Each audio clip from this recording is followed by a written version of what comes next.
Let's start with this conference, how we almost wrecked our second game, aptly named The Wreck. If my keyboard works, of course. So I put the same t-shirt I had in 2018, so you can play the 25 million differences game, between me then and me now. My name is Florent Maurin. I'm from France. I try to work on my accent, but it's not working. I'm a former journalist. I've created the Pixel Hunt, our tiny video game studio, in 2013, I think. And in this studio, I'm a writer, game designer, producer, creative director, and I wear way too many hats. We did a first game in 2017 that was called Bury Me My Love, and as every game we do, it's a reality-inspired game, a game that tries to talk about real topics of the real life. And today I'm here to tell you a little story. This story starts, I forgot to start my timer up. This story starts, and I forgot to specify that I'm very bad at PowerPoint, so I'm sorry for the quality of the slides that are coming. Yeah, bear with me. The introduction of this story is, once upon a time, a tiny video game studio in France made a game called Bury Me My Love. So you may have not played it, but by indie standards, it's been a huge success for us. It sold over 100,000 copies over 5 years. And when it was out, it got very, very positive feedback, both from the press, the players, of course, and also it got awards. Actually, we were nominated here at GDC in 2018 for Best Mobile Game. So yeah, it was really humbling, but it was also really great for us because we got the feeling that we were living a fairy tale, basically. And so that's the first chapter of the story, the fairy tale. We had a very successful game. We had lots of desires to work on new games. So the question that started appearing in our minds was, now what? Well, the answer for us at the time seemed very simple. No, let's use what we've learned to make another game. Only, of course, when you have a first game that's successful, then you tend to grow ambitions. So let's do it bigger and better, of course. That's easy, right? We done it right the first time. We will just do all the same things all over again and make it even better the second time. But what had we learned in the process? First, we know how to make a game. So I'm not saying that the path to releasing Bury Me My Love was a walk in the park. Of course, there were problems. And of course, because game development is game development, there were issues. But we shipped on time, and we also shipped on budget, and we shipped bug-free, although that last point is debatable. But I would argue that most players were very satisfied with the game, so we were very satisfied. And my belief at the time was that it's not that hard, really, to make video games. Sweet, sweet summer child. Yeah. And then, just before releasing Bury My Love, I got in a car accident. It was a pretty bad crash, but luckily enough, we weren't hurt. Nobody had anything. But it gave me an idea for a new game. When you're a game designer, I think everything gives you ideas for new games. But this one was interesting, at least to me. I thought that making a game about being in a car accident and seeing your life flash before your eyes and remembering things from the past was actually an idea that was interesting. Actually, it made me think of an old French movie called The Things of Life that does exactly that. But in the form of a game, I had never seen something like that. So I thought it's a good fit for us because it's reality-inspired, it's not seen before, and my idea was to tell an intimate story and something quite intense about a character whose life would be turned literally upside down by what was happening to them in this car accident. And I was pretty convinced that it had to be a very good idea and a very easy one to implement. As I said, sweet summer child. The cool thing about being a European, and that might be a little bit odd for people living in North America and pretty much all the rest of the world, is that we've got something pretty cool called public funding. In Europe, it's actually really cool. In Europe, you can apply to, for instance, European Creative Media Europe Prototype Fund, and you can get some money to start working on your game. That's what we did with the first draft of what The Wreck, so our next game is called The Wreck, would be, and we got 50,000 euros to begin with. The only rule when you get public funding is that you have to match that amount with private funds.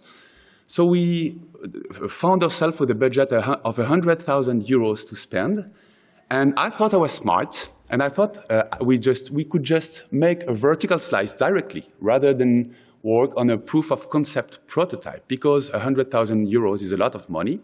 So I thought we were just going to get ahead of ourselves and directly start working on something that would both work as a prototype to show what we wanted to do as a game, and also basically be the first part of that game.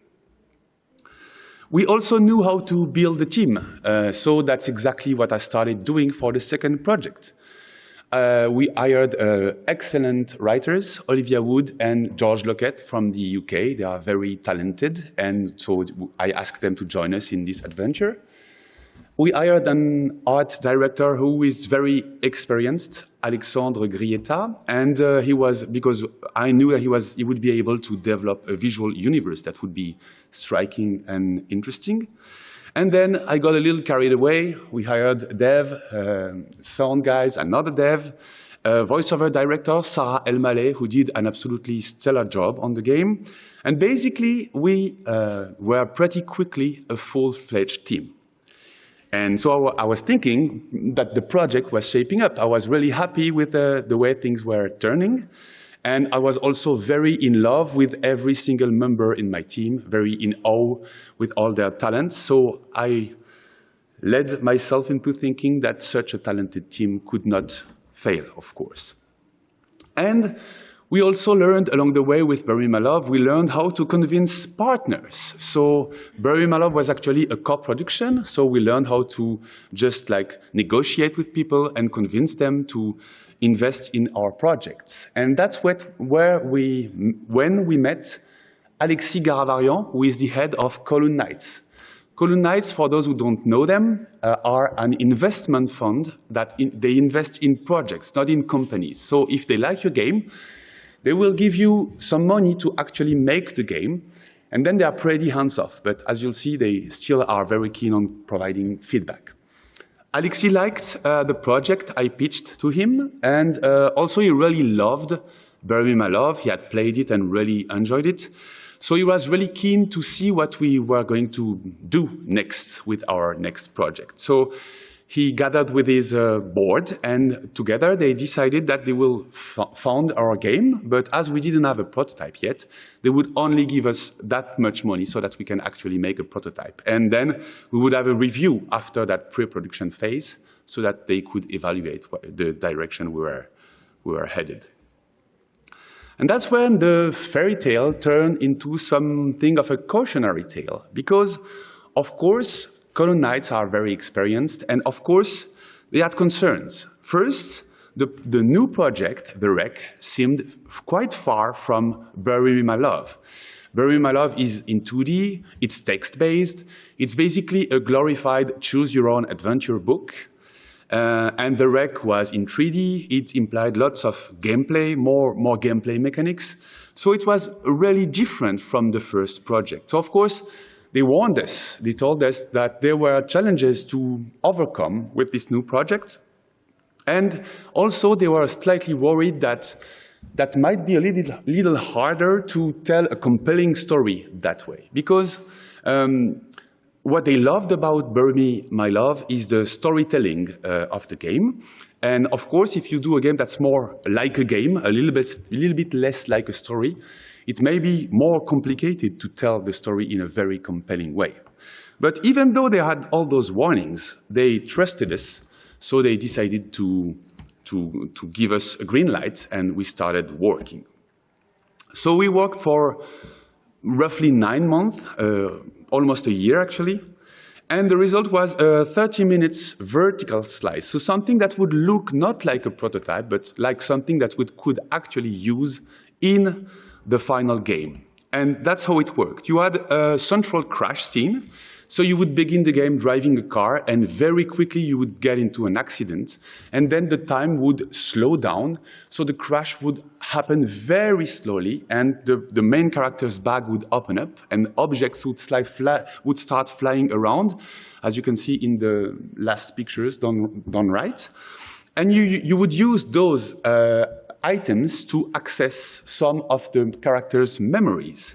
So you would point at the objects, and it would just like spark new memories in the character's mind, and then suddenly you would be teletransported to the actual memories. And we had 3 memories to explore in this version of the prototype. And each memory came with a custom puzzle minigame. So 3 different memories, 3 different minigames to play with and to understand the rest of the story. And we had an idea that we thought was a very good one at the time. Spoiler, not so much. We decided to go with 2 very different visual styles. So what we wanted to have is to have a style in the car crash that was very realistic, because it was in the present, and we wanted it to feel like it's happening right now, right before your eyes. So we tried to go with something that would look really realistic. But then when you would access memories, the memories were VR painted, because we thought that the brush strokes that you can actually see in VR painted models would convey this sense of weirdness and this dreamlike feeling that you have when you think about memories, basically. So we thought that it was a really good idea to have this difference between those 2 styles and to be able to alternate between one and the other. Basically, everything is perfect. Or maybe it's not. And then that's when the story begins to change and evolve into a horror story, because we sent our prototype to Column Knights, and it was time for honest feedback. First, they thought that the gameplay was clunky. Sometimes you didn't know what you were supposed to do, and when you did, you could have trouble doing it. Sometimes you would try to do what you were supposed to do and not achieve that. So it was clunky. You can say no big deal, that's what prototypes are for. You can still try to polish it and make it better. But that was not the only issue. Another issue was that the art style, the very intelligent choice that we made, was not working really well, actually. It was all over the place, and another problem with that is it was very complicated to identify the rec as a game, because if you would put 2 screenshots of the same game next to each other, they would look nothing alike. So it would be complicated to just communicate on the game and to just show this is what the rec looks like, because it doesn't look like one thing. That didn't work really well. And the third problem is that the writing was good, but not memorable. Actually, the writing was really excellent. Olivia and George did an awesome job writing the first draft of the prototype.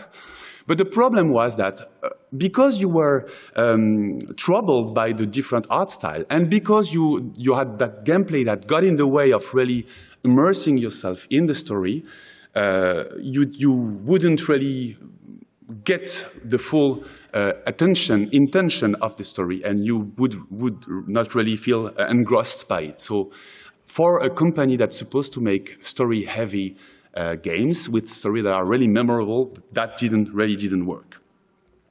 The fourth point that they gave us as a point of feedback was that the game felt experimental. So at least that's good, right? It's amazing to be experimental. Some very cool IGF-nominated games are super experimental.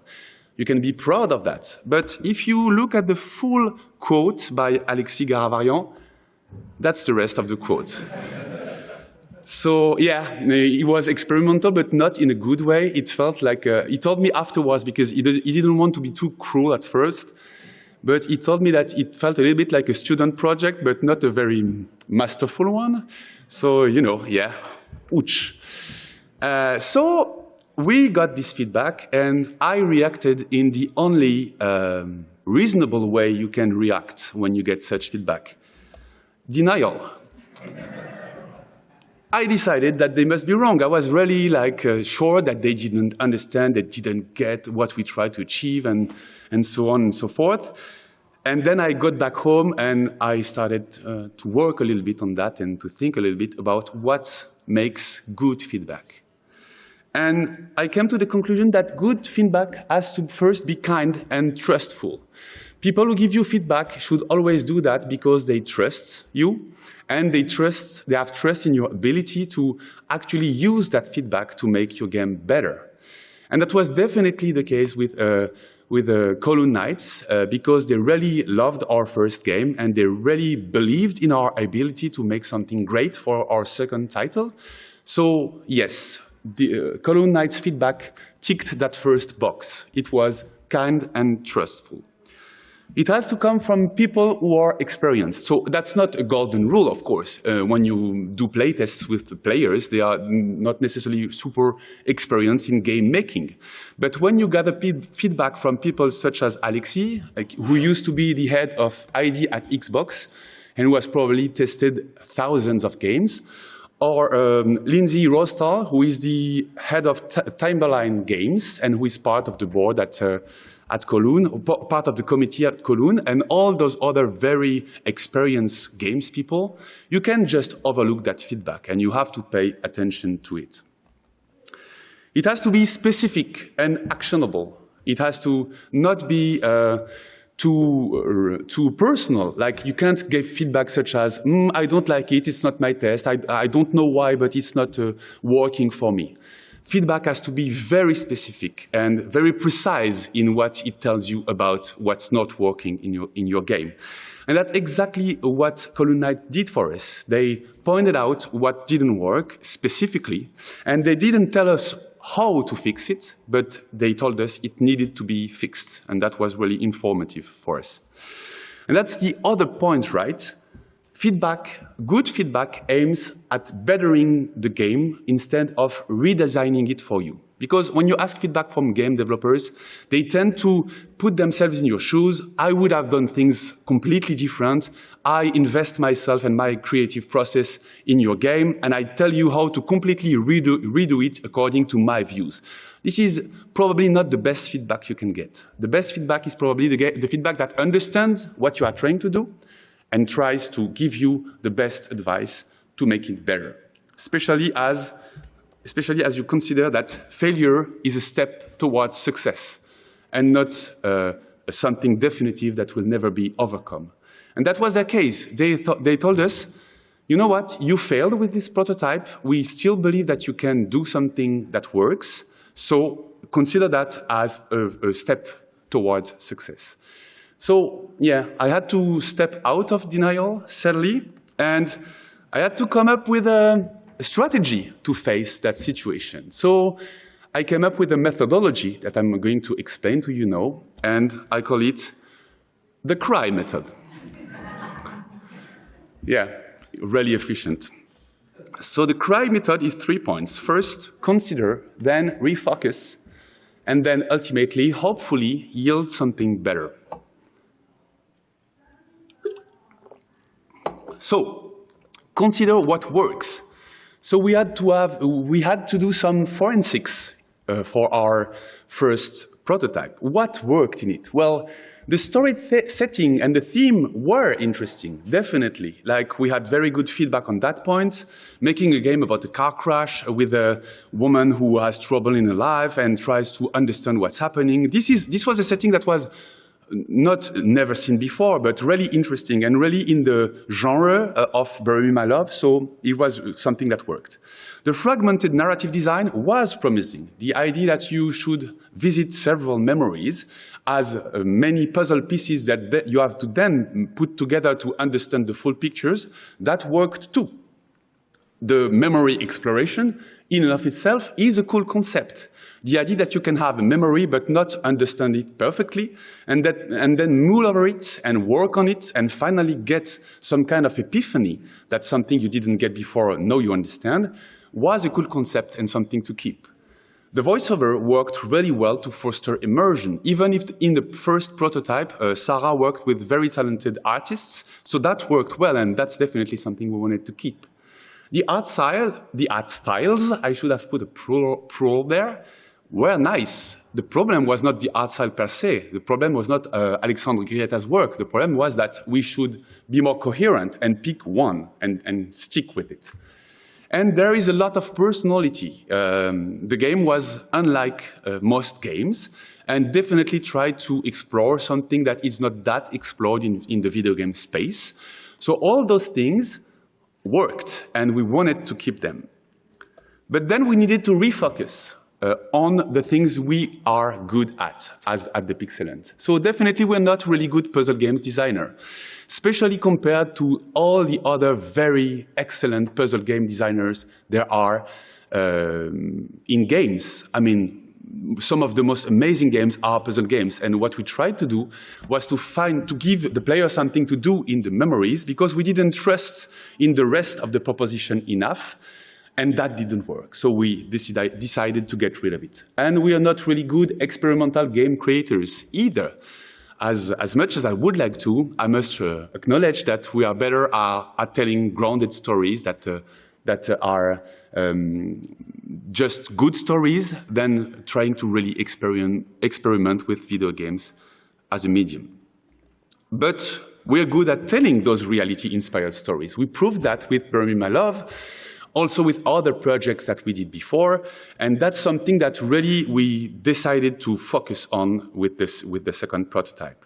We're good at character-focused narration. Like all of Bury Me My Love is only dialogues between a couple, and it keeps you on the edge of your seat for a few hours. So that's definitely something we need to keep exploring in our next project.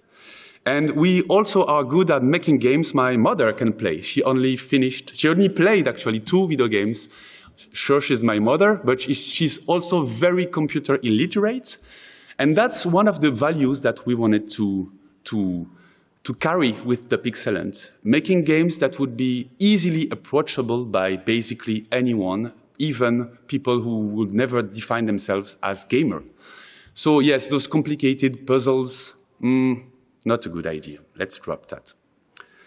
So then was time to yield something better.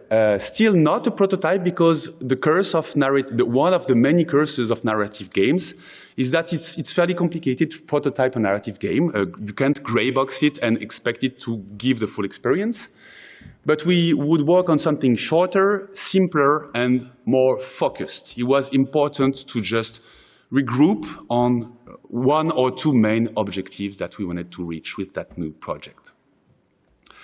I would strongly advise against the cry method, because we had less money. We had spent a lot of money on the first prototype, and Columnites were kind enough to give us some more, but not that much. So we had to scale down.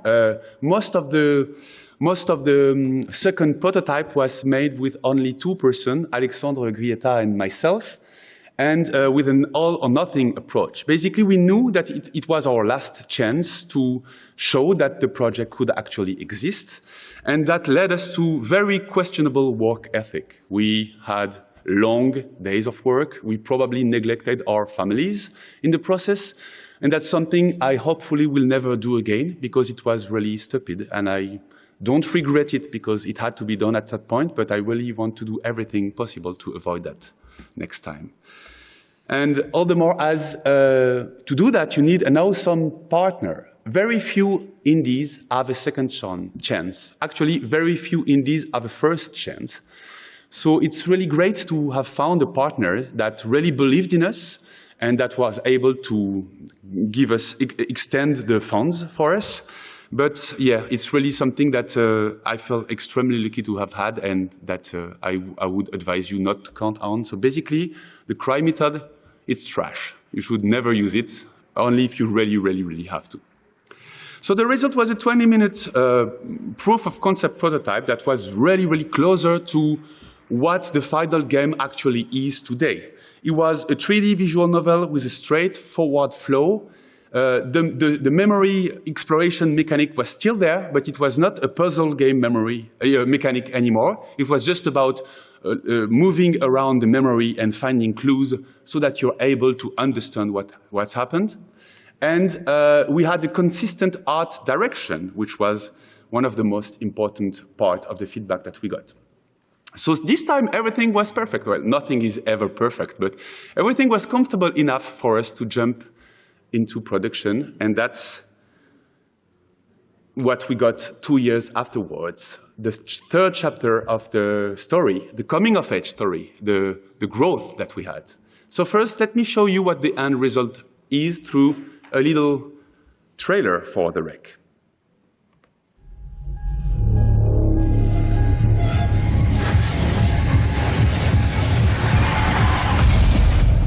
All right, I'll tell you this story. Your mom had a brain aneurysm. Do you know what that means? Is she going to die?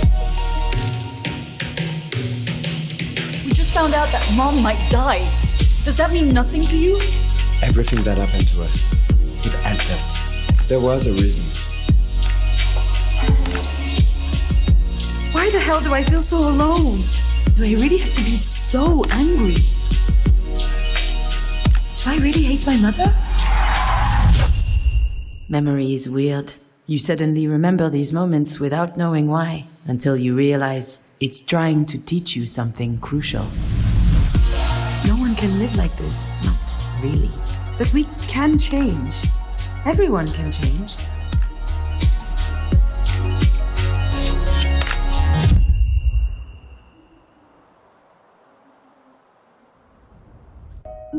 I have to leave it all behind.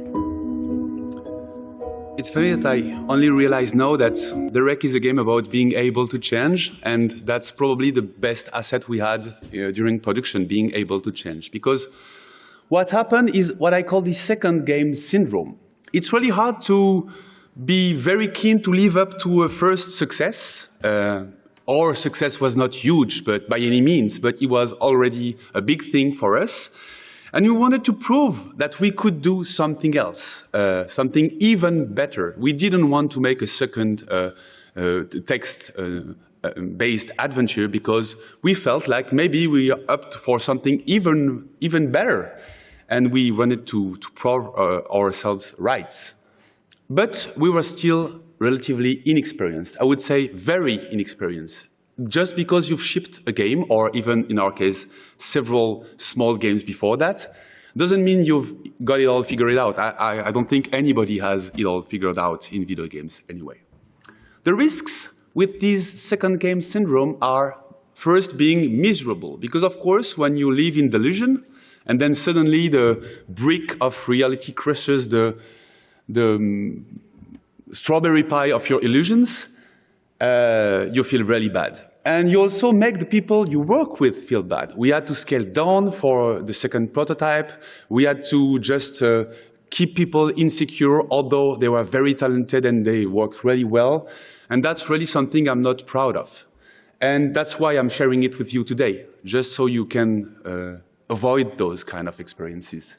And just so you can avoid tanking your game. Because Bury My Love is a game that really could have not existed at all. So I'm really happy that it does. So what would be the solutions to that second game syndrome? The first would be not to romanticize success, not to look navel gaze too much, and not to consider that you've got it all figured out because something worked for you. But you have to remember what you enjoyed and what your players enjoyed in your first game, because that's how you grow. And that's how you grow as a person, as a designer, as a creative director, sure. But that's also how you grow as a studio, as a company. And it's really important to have a long-term view about how you are going to develop. So how do you respect your studio's DNA? How do you come with a second project that, yes, is not the same as the first one, but yes, also is in the same style and the same things that worked for you the first time? You should preciously try to work on them and take a fresh look at them and see how you can renew without necessarily changing everything.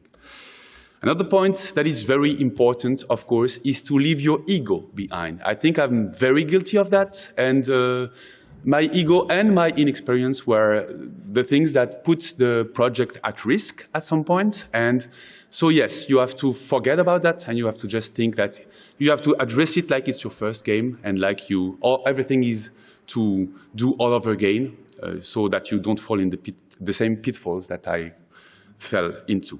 And the last and most important advice would be to be ready to get some kicks in the butt. Because I think it's the most important part, being aware that you can have flaws in your process and in your project, and knowing that you know people that can actually help you and give you feedback that is sometimes harsh to hear, but also life-saving, is something you have to be ready for. And that would be the best advice I have to give to you today. Thanks a lot for coming. I hope you'll like the rec, and because in the end, that's probably our favorite game so far. So yeah, I hope you'll like it. Thank you.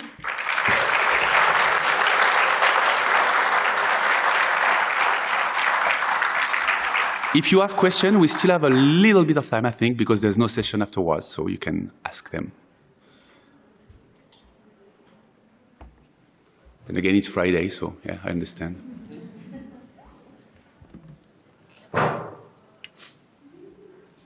Hello, yeah, that was a great talk. Hi, thank you. Hi. Since the rec was so challenging, did you find, I'm not sure if you started on your third game, how do you, be energized to do it again? Are you a little traumatized? Like, oh no, we're gonna do it again. Yes, I am, but I'm also very happy with all the things that we've learned. And I also know things that I will never do the same again. So I'll be probably, hopefully, way more careful with the next game. Yeah. So I feel actually confident. And I also know where to set the boundaries and where to set the limits and what to be very careful of, which doesn't mean by any means that we won't make any mistake. Probably we will again, but hopefully not the same mistakes, so we can learn. And I can give another talk in 5 years in the next GDC. Great, thank you. Thank you.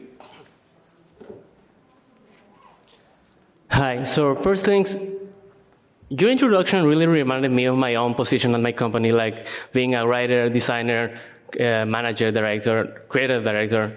So it's good to see someone else doing so many things, too many hats. So it's tiring though, right? Sorry? It's tiring though. Oh yeah, it's tiring, and you can't do one thing just as well as you want to. Yeah. So I joined a company that was making their second game, and we're at the cry phase. I mean, I'm going to come back and I'm going to say, okay, we have this method.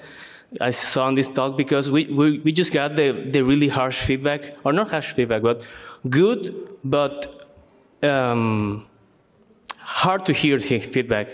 Just this week from another colleague, right? And is there any further advice, having feedback that requires you to fundamentally change your game? And basically, how do I go and apply the cry method?